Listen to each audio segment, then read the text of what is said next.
Welcome everyone to the third of our series here on stress reduction. Today we're going to be talking about the mental life of college students. What are the common stressors? What are the common things on their minds? What are the common barriers to those things?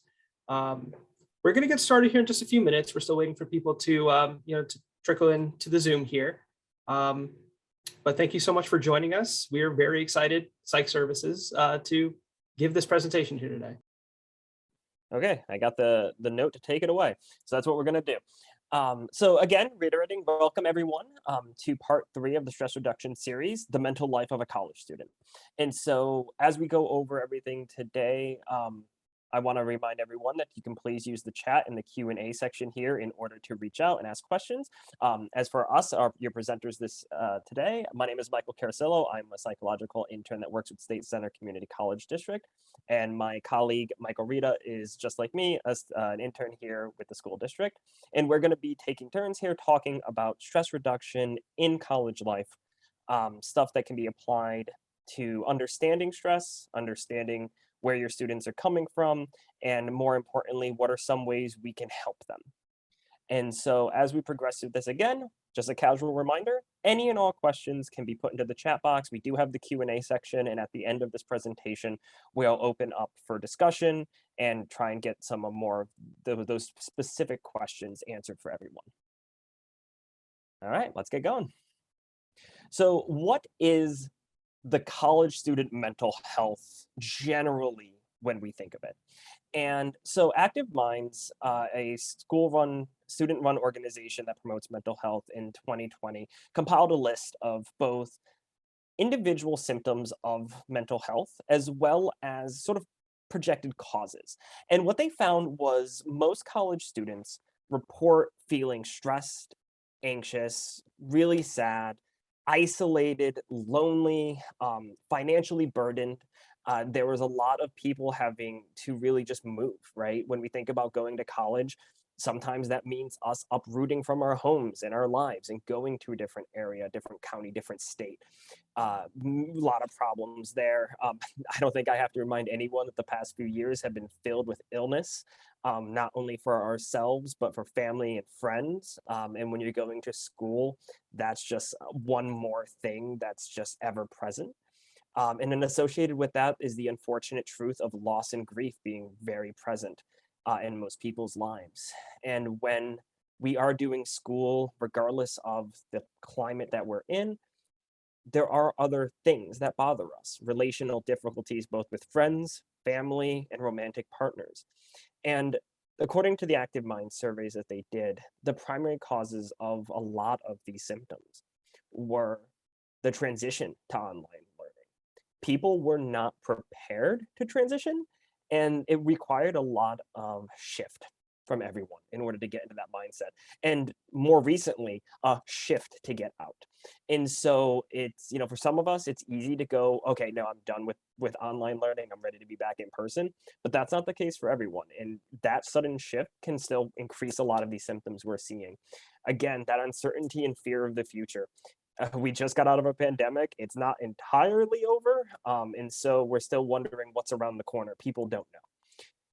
And with all of this fear, all of this anxiety, and all of these concerns comes a lot of trouble focusing on studies and our work. And when you have trouble focusing, your performance declines. And especially in students, that means worries about, where am I going next? Am I doing well? This comes back and ties into the future. Are my grades good enough to transfer to where I need to go, to get the certificates I need to get? These are very real everyday problems for the students. A lot of students also are struggling with basic needs being met. A lot of people lost employment during the past couple of years. A lot of people services are being taxed. And so a lot of students may have housing issues, may have issues with food, water, cleanliness. And these are areas that are at no fault of their own, but are very real concerns for students. And all of this is compounded by the limited access to mental health. At the school and at the college, we have psychological services where we service a lot of the student population. But even that is not enough to meet all the needs and demand in the entire areas. Um, and so part of this process of limited access to mental health really just makes it so that all of these symptoms that we're talking about get combined and ultimately hindered by the lack of care. And so, additionally, here, when we talk about mental health statistics, we want to talk really about the issues that are prevalent amongst young adults. So, these individuals who we're sort of working with in the school setting are sometimes referred to as the anxious generation, which, for better or for worse, is a label that's kind of being ascribed to them. 39% of students in college experience a significant mental health issue. And this is really something that we're saying is negatively impacting their experience in a way that's very detrimental. And so that really needs to be addressed. Half of mental health issues begin around the age of 14 years old, and 75% begin by the age of 24. And so when we really think about and consider what these ages mean, we're looking at right in that crux of high school. And we're starting 14 years old, you're kind of starting high school, you're starting to really think about what the future is going to hold. And then by the time you're 24, you're somewhere in your life. Are you where you expected to be? Are you where you should be? It all kind of differs and changes.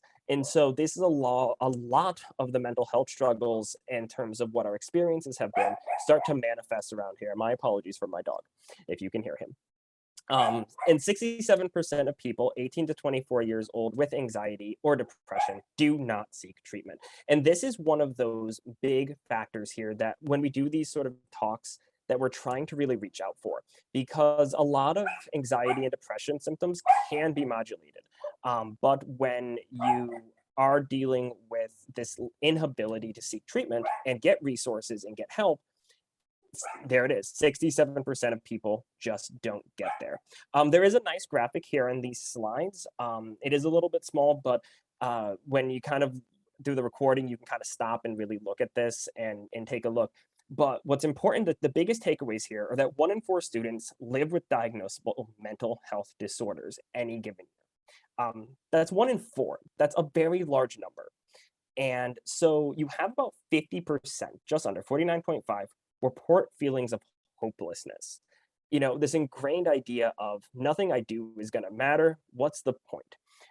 Over 80% feel overwhelmed by their responsibilities. I have to work full time, support a family, go to school full time, deal with my friends, and I have to take care of myself.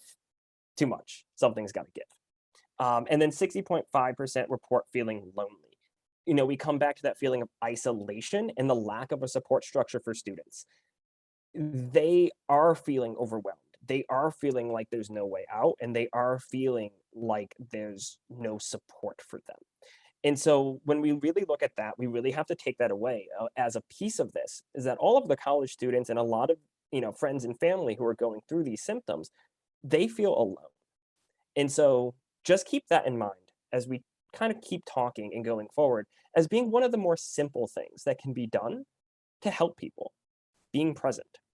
Um, I'm going to go through a little bit more here of just like over 50% of college students have had suicidal thoughts. And I want to sort of focus on this part for a while here as we look at everything I just talked about, that hopelessness, that overwhelmed, that loneliness, all of those factors contribute to that one thought of, I have no way out. This is my life. And all too often, students go and kind of settle in on those suicidal thoughts as being how they escape, how they get out. It's very common, and I feel personally that it often doesn't get enough recognition on a day-to-day basis.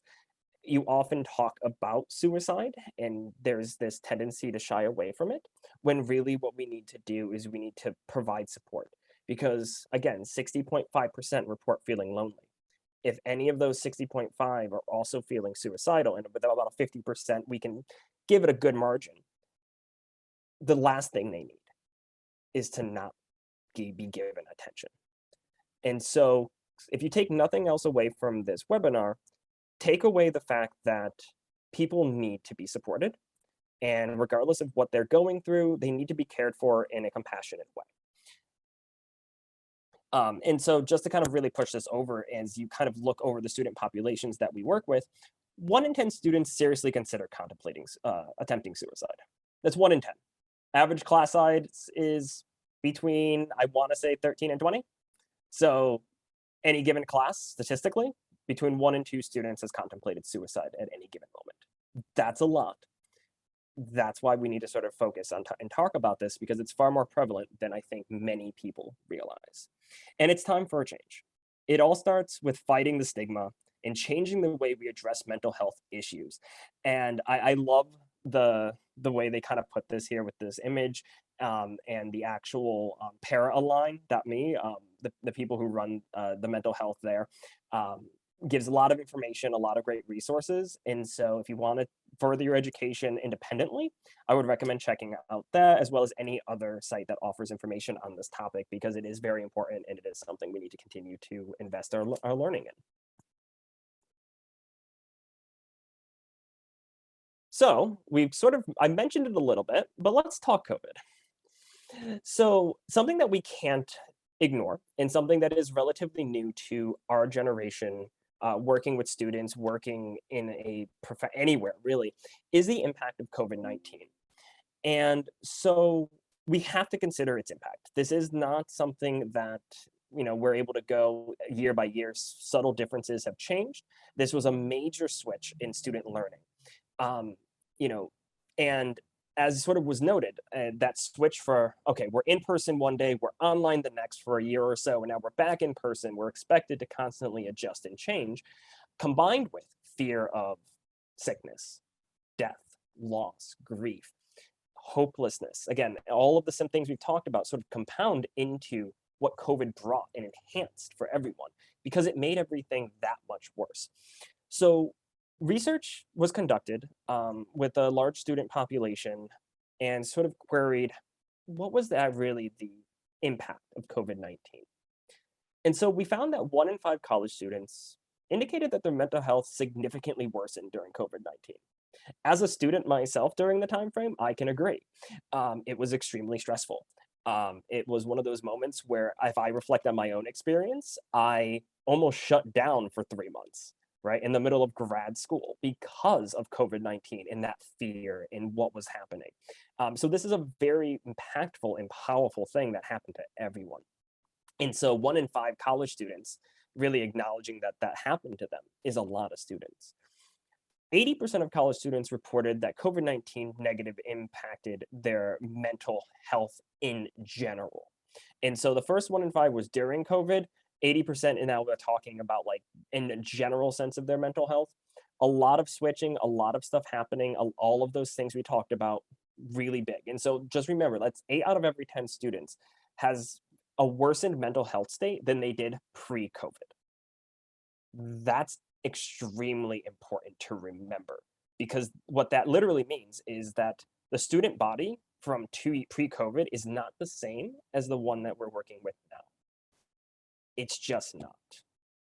And we have to change how we function and how we view students in order to better cope and adapt and be there to provide support. And so some COVID-19 more statistics here. COVID-19 has impacted 91% of college students in terms of stress or anxiety.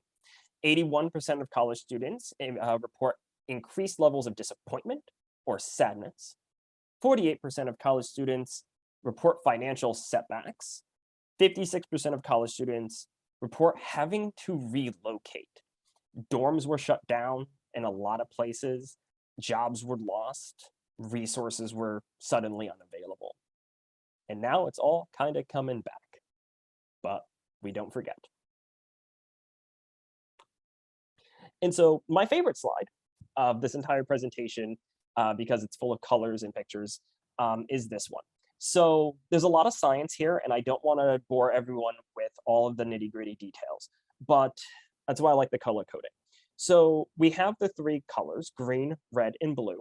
This is a representative of our arousal. Now, when we're talking about anxiety, we're talking about arousal. We're talking how active is your system at any given time.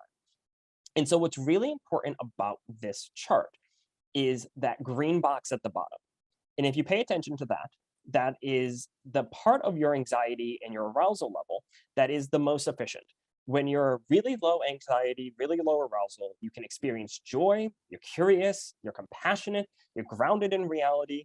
Some side effects, your digestion works better, you sleep better, you can actually relate and connect to people better. Everyone knows the term oxytocin, sort of like the cuddle hormone, as people refer to it as. Yeah, being there causes that hormone to come out. And that's the kind of process that improves mood. Now, as we become more aroused and as we become more stressed, we start to move into that orange piece. You're going to see sort of like the curve there that's marking that sort of that wave, that sine curve of the ups and downs. That's sort of like the ideal, is we kind of want to flow between that orange and that green spot because that's fundamentally helpful. We want a little bit of that orange in our lives because that orange is what's going to get us to do things. That's going to get us motivated. That's going to get us, oh, I have an assignment due.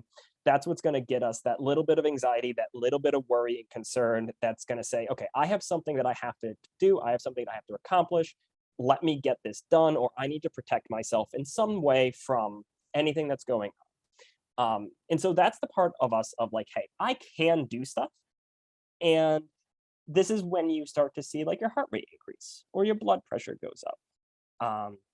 Your body will start to pump more oxygen to the body because you want to do something, you want to act. This is the part of our system that is fight or flight. Many people here are probably familiar with that term. And really what that looks at is the movement towards something that we need to accomplish or the movement away from something that is dangerous to us or perceived as dangerous.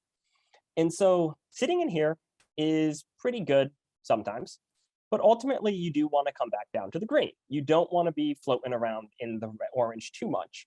But what we're finding is that's exactly where most people sit most of their time, is in this state of being slightly more aroused than you should be. When you're in this state, you have problems with digestion. You have problems relating to people. And your immune system actually doesn't function as well. And so you get sicker. You don't eat as well. You definitely don't sleep as well. And so that's why sitting in here for overly long periods of time is not great. But what happens if the arousal continues to go up? And this is what we're currently seeing in a lot of students. That arousal pattern isn't ever dipping into the green. It's sitting in the orange and then occasionally shooting up into the blue, which you'll notice is labeled freeze, right above the body collapse. This is when we get into a situation where endorphins and other parts of the brain sort of are released to sort of just numb us out. They're basically saying, we don't want to deal with it. We're going to just not deal with it. This is when you start to slow down. Really what this is you've excited yourself so much that now you've kind of hit your end. You've hit your cap and your body just says, I can't go any further. So this is when people become numb. They feel helpless. They feel hopeless. They shut down. Their motivation is gone.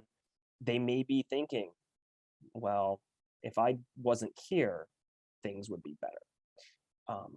You get terms like disassociation, which is this surreal experience of I'm not in the present moment. I'm going to be somewhere else because that's better than being in the present moment. Because if I'm here, I have to worry. But if I'm not here, maybe I can trick myself into thinking I'm in the green versus where I'm actually at. And so I always tell people in any kind of presentation for this is reflect on yourself and then project this onto the people that you're working with, the students. Where are they on this line? Because as faculty, as instructors, and as people, in order to better relate and better care, we need to do our best to recognize where we are on this line. Because remember, the best way to be connected is to be in the green. And if you're not there, then you're not connecting with people and you're not seeing maybe what's really happening. And so remember this image. Remember thinking, where are you? And really focusing on what that means for you and taking a moment to say, how do I get myself back to the green? Even if it's just for a few moments. How do I get there? What do I do for myself? Because stress and anxiety are normal. They're functional. They've done a lot for us over the years. They become problematic when we can't get them to go away. And that's the state we're in right now. Is during COVID, for basically 2 years, everyone had to be on edge. Everyone needed to be in the orange. Some people entered that blue, but very few people were able to stay in the green. And so our bodies have learned orange and blue.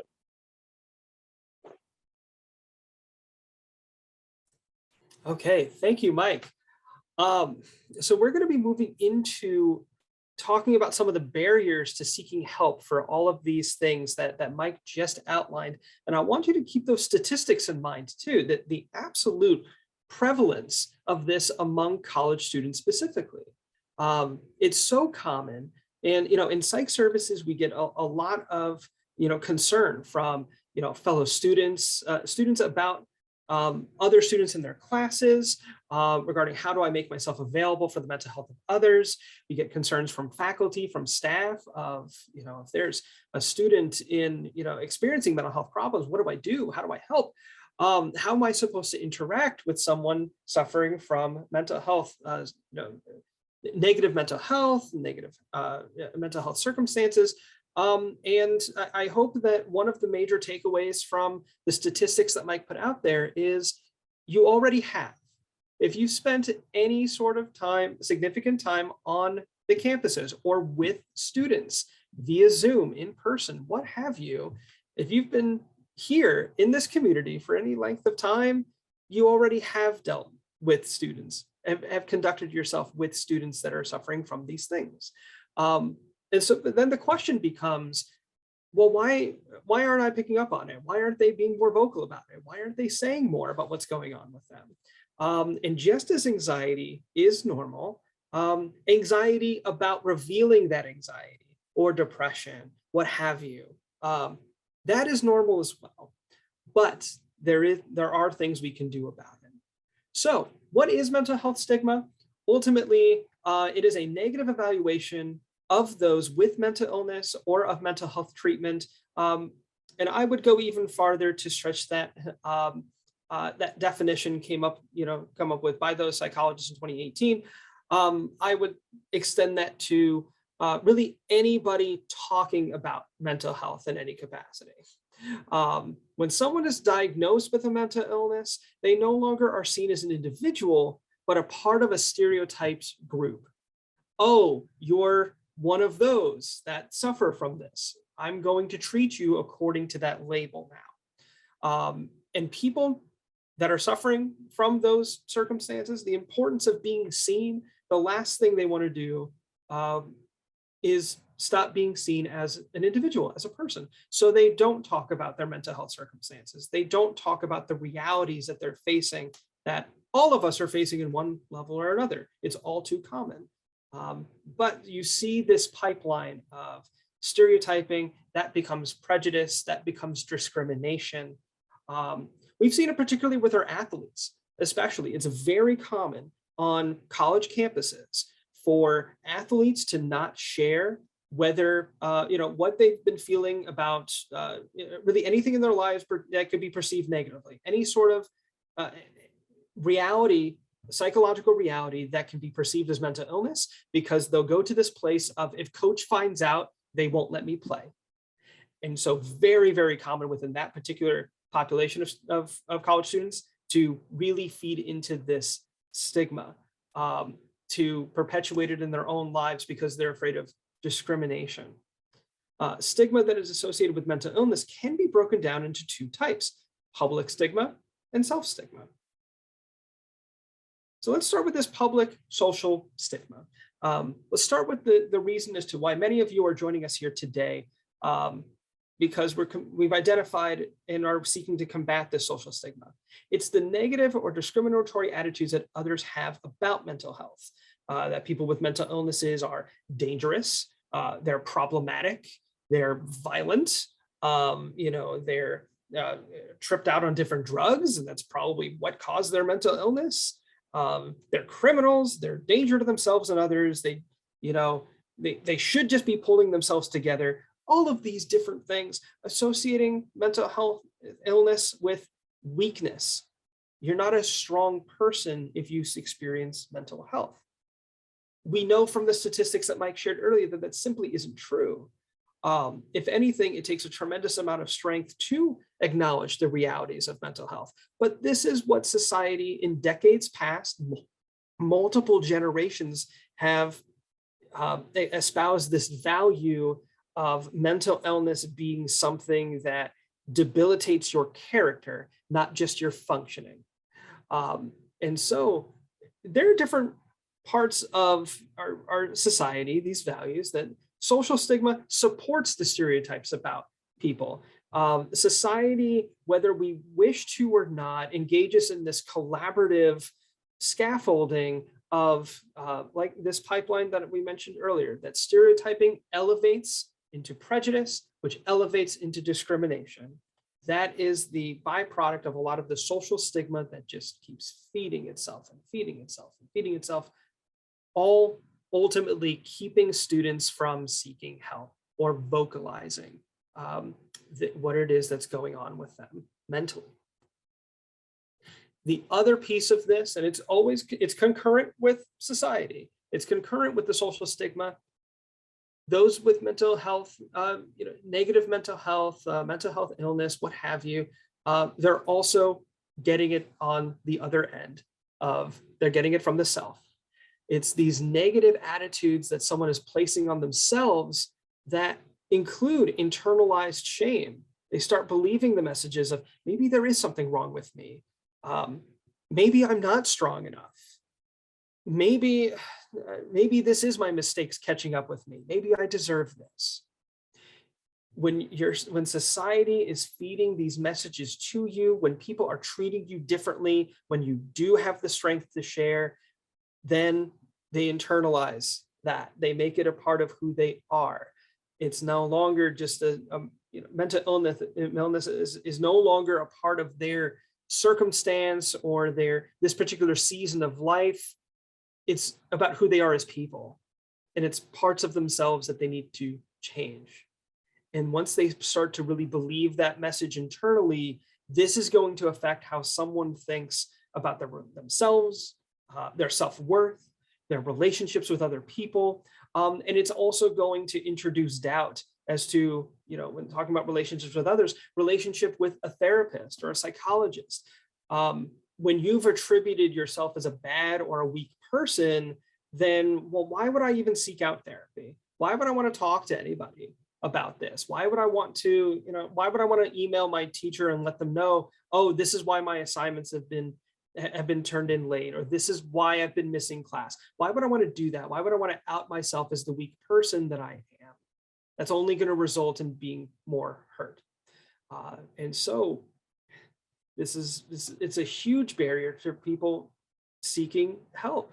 And it goes, I had a previous supervisor that, told me that people often show up to therapy about 6 months or so after they really needed to show up to therapy, because that's how long it can take sometimes to overcome this message and go, you know what, something needs to change.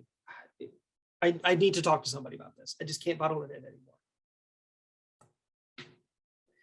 And so we have other groups here subjected to multiple types of mental health stigma.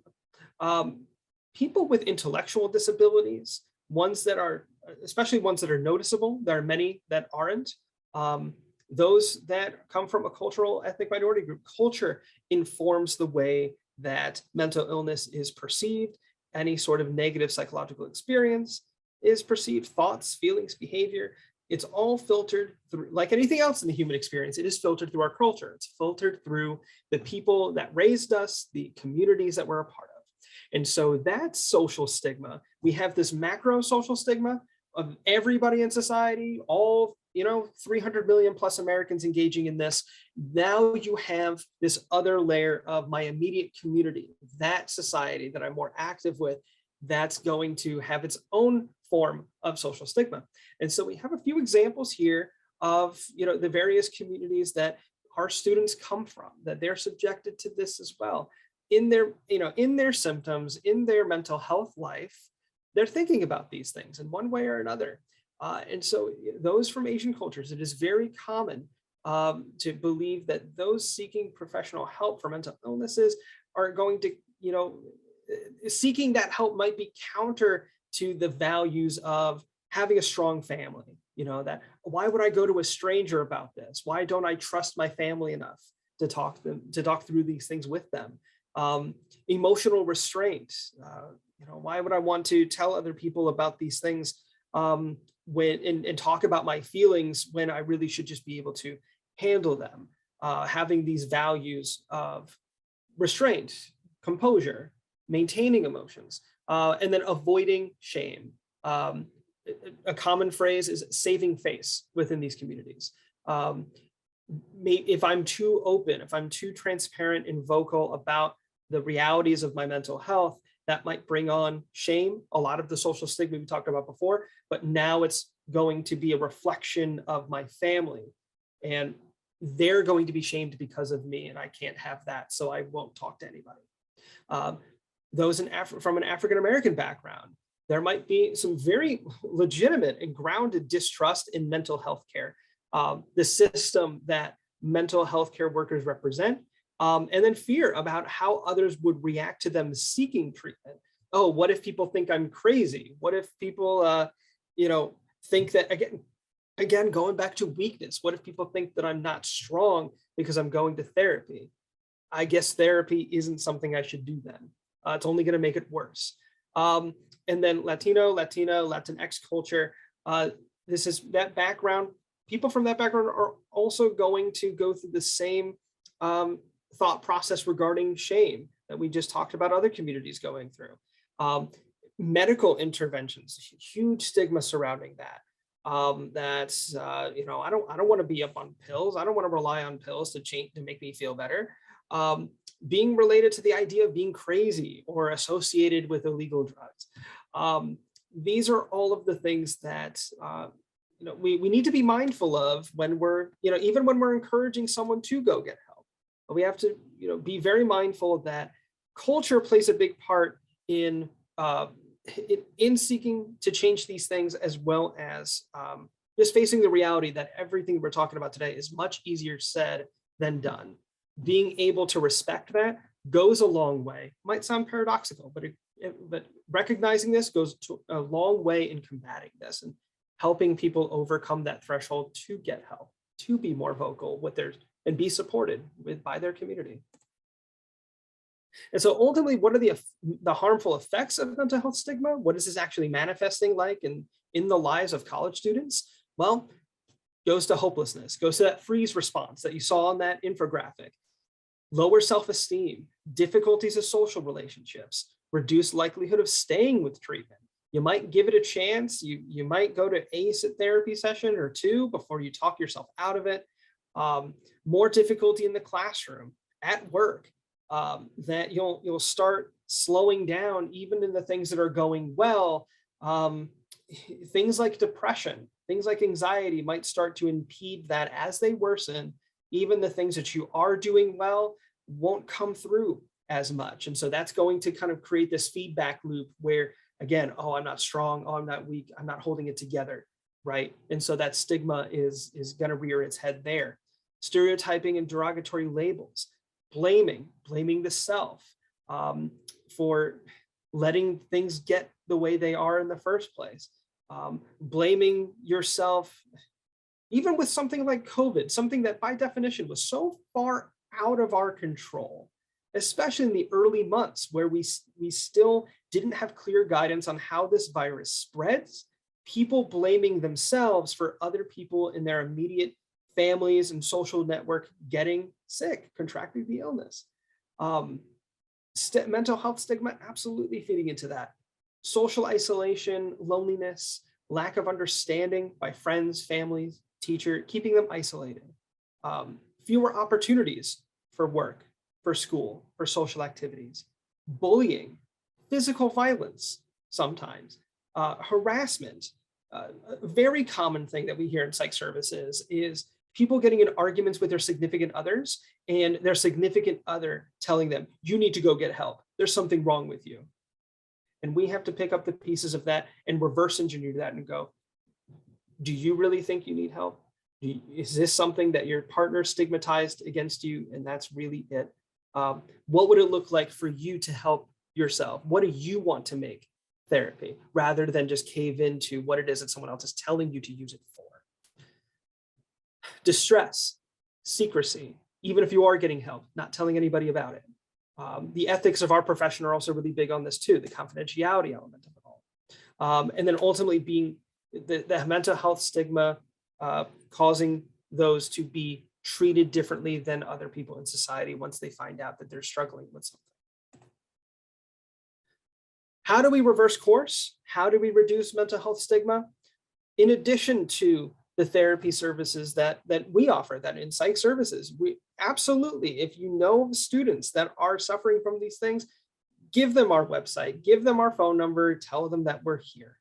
However, here's some things that, as you know, we're also relying on the Fresno City College State Center Community College community here. We're referring, you know, we're relying on everybody to be our first line of defense as well. And so here are the things that you can do to educate yourself and others. Being here, watching this presentation, great first step in identifying mental health stigma. Being able to name it is the first step in being able to combat it. Being conscious of the language that you're using, not referring to, you know, people that struggle with mental health illness by means of their disease. They are experiencing depression. They're not a depressed person. Again, separate it from the character. Remember that social stigma that says, oh, this is an indictment of how strong or weak you are as a person. Let's use language to combat that. You're struggling with anxiety, struggling with depression. Not you're an anxious person, you're a depressed person. Encourage equality, that keeping in those statistics. If you're struggling with mental health illness, you're in the majority. And so we all have our stuff. It's nothing to be ashamed about. Going hand in hand with that is showing compassion. This is something maybe here for teachers, for education faculty specifically. Tailor some of your assignments in syllabi in order to address this. Many of you were great during this, during the high period of COVID, the academic year of 2020 into 2021, being very mindful of the transition from in classroom to online, being a very difficult one, and allowing your grading rubrics to reflect that difficulty, to reflect that transition, and having that still in your syllabi as we're still picking up the pieces of what was lost during those years. Not labeling or judging, talking openly about your own experience of mental illness, being able to model for others. What does this look like healthily? What does this look like to, when we don't feed into the stigma, how can we be assertive and demonstrate strength, even in the face of perceived weakness? I'm not doing as good as I could be. How do we model that for other people? How do we make that okay? Mention your commitment to helping them, that no matter what happens, no matter how this manifests in your life, I'm still going to be your friend. I'm still going to be someone that you can lean on. Never be ashamed to talk to me about this kind of stuff. Being able to model that for the other people that we want to support. Being welcoming. Sharing facts about mental health and illness. Absolutely share some of the information that we've put in this slide about just how prevalent all of this is. Normalize this for students. Speak up to friends, family, and colleagues. Empower students, make them feel strong. Provide stress management resources. We'll have those for you on one of our ending slide here today. Take preventative measures and launch wellness campaigns, outreaches, events, collaborate with student-led events here on campus, especially now that we're opening up this semester. There's more of more students on campus now than there have been in the last few years. Let's go out there and promote mental health, promote wellness. now that we have the visibility on our campuses to do so. And here's a few things that college students are doing themselves that we can provide the scaffolding. We can help them take a good coping mechanism and turn it into a great one with just the right support. They're having virtual interactions with their friends. They're keeping in touch with people, over Zoom. They've done it through all the pandemic. They're taking breaks from, the news, the doom scrolling, they call it. They're taking breaks from social media that are just designed to keep them anxious. Anxiety keeps you engaged. And so they're taking a break from the news cycles. They're taking time to unwind from it all.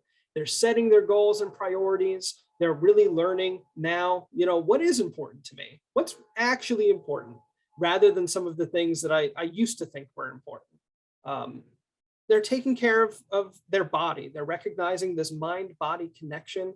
They're doing meditation. They're eating better. They're trying to sleep well. They're doing all of the things that they need to in order to, to really improve their resilience this way.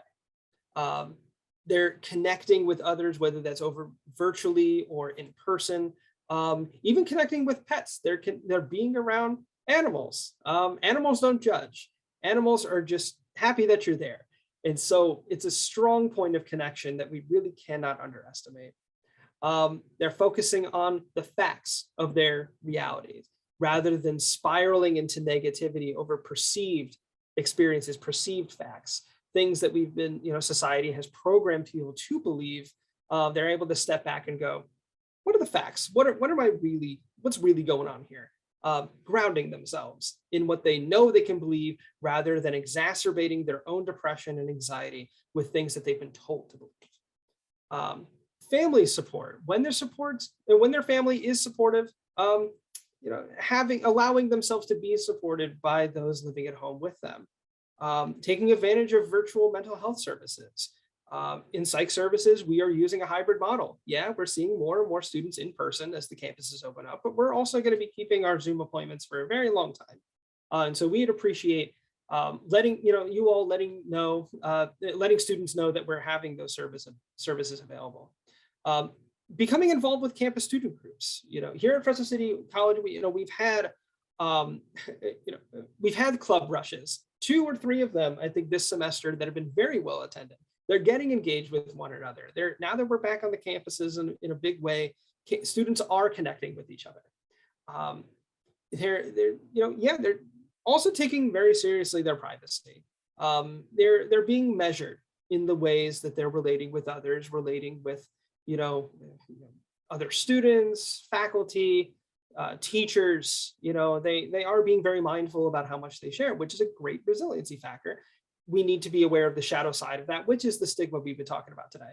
But ultimately, having respect of yourself and your privacy is a good thing. And of course, they're having increased financial support from their institutions. Students that know of the resources that are available is so key to improving resilience. And while more students now than ever before, I think in my experience here at Fresno City, I think there are more students now than ever before that know about the resources that are available here, even just in providing basic needs. They're more aware of the pantry. They're more aware of housing services that can be facilitated by faculty here in our various departments here. It's becoming more readily accessible, but there's still a lot of students that don't know about these services. And so it's a good trajectory. Let's keep it up together and making sure that students know about these things and are getting the support, because it is a huge coping strategy for people. And so here we want to really float these questions out here today, given all of the information that you've been given today.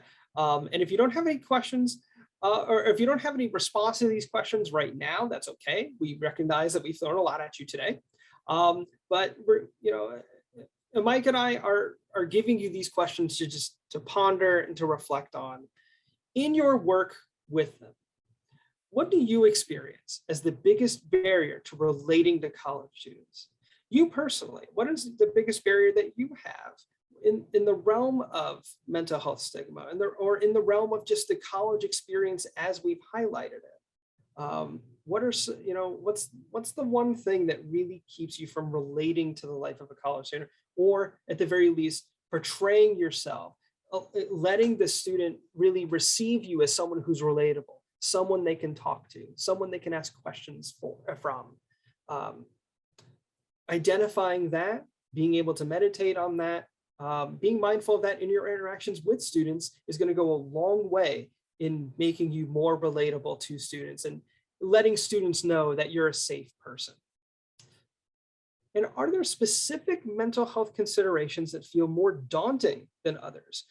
Going into that public social stigma, there's certain social stigmas about anxiety and depression, and then there's a whole set of other beliefs and stigmas around thought disorders, schizophrenia, some things that have been considered by society really heavy duty mental illness. And while those things are serious, ultimately, these are students who are still having it together enough to go to college. People with these disorders can function, almost frighteningly well. You'd be surprised. Many people are, when they find out that someone that they had no idea was schizophrenic, when they find out, oh, you are experiencing schizophrenia. You are so well put together. Being able to recognize that that's a social stigma. That's something that society has told you is more severe than anxiety or depression.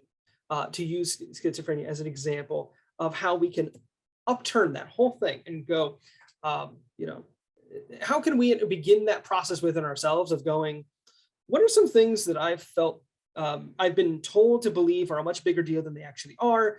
How can I still be relatable to those students and overcome that stigma, that evaluation that wasn't even really mine to begin with? And then conversely, what are some things that feel more relatable, more manageable? Maybe these are things that you've experienced yourself.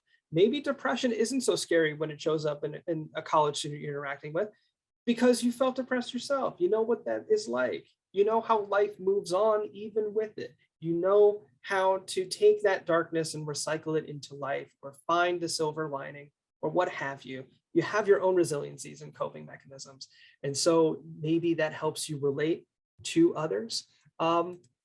Reflect on those. Be mindful of those, as you're interacting with college students. And this is, I think it's a very exciting work. It's a very growing work in the sense that understanding what it is that you are able to relate to more readily, more easily than others. Some things that are more difficult than others, more daunting than others. Having a good understanding of that yourself is going to help you become a more well-rounded person as you break down those barriers internally. It just is going to make you a more welcome member of society, a safer person, even outside of this work we do with the college students. And to add to that as well, we talked previously about just being there, about being present, right?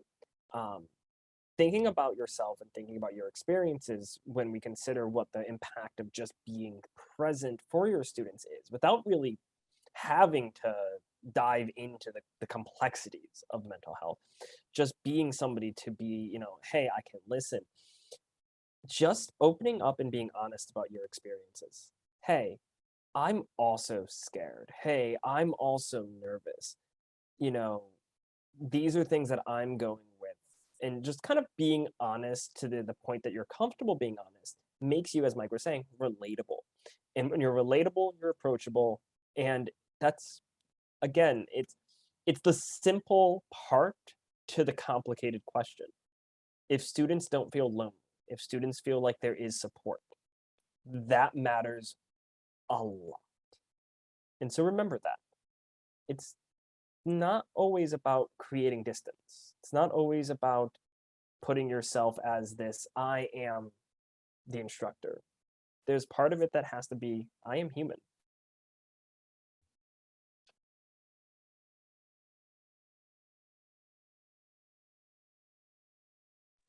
My apologies, I was muted. Yeah, so we open this up this time of the presentation for any questions for that attendees have for us. Of course, any questions that you've been sitting on this entire time, feel free to put them in the chat as well. And here, while we open up this time for questions, I'm also going to put our resources here, on here on the screen. Feel free to take a picture of this as well. And yeah, some of these are campus resources like Active Minds, and you have some resources here that are nationwide, that are, even Central Valley wide as well, that we can use in the community. And you'll see there in the chat direct links that you can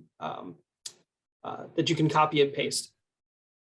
And if you are a faculty or somebody member who's watching the recording of this and not in attendance today, and if you have any questions, feel free to contact Psych Services through the phone lines or through our dedicated email addresses, so that way we can connect and provide some information where needed.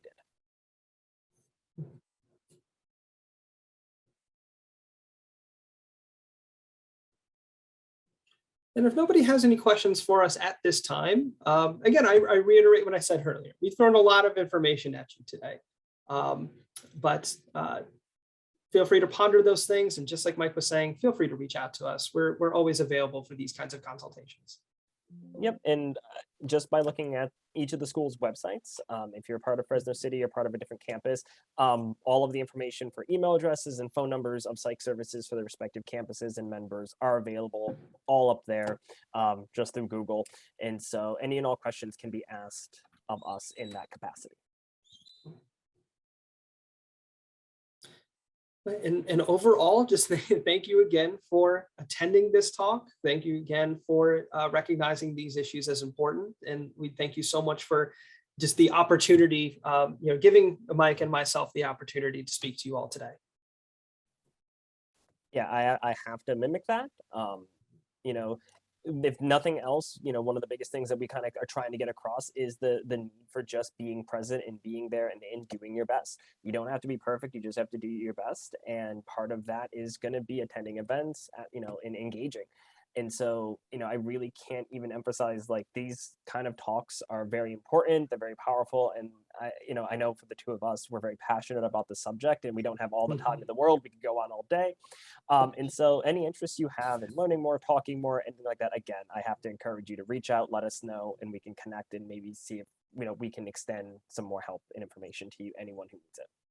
Thank you, everyone.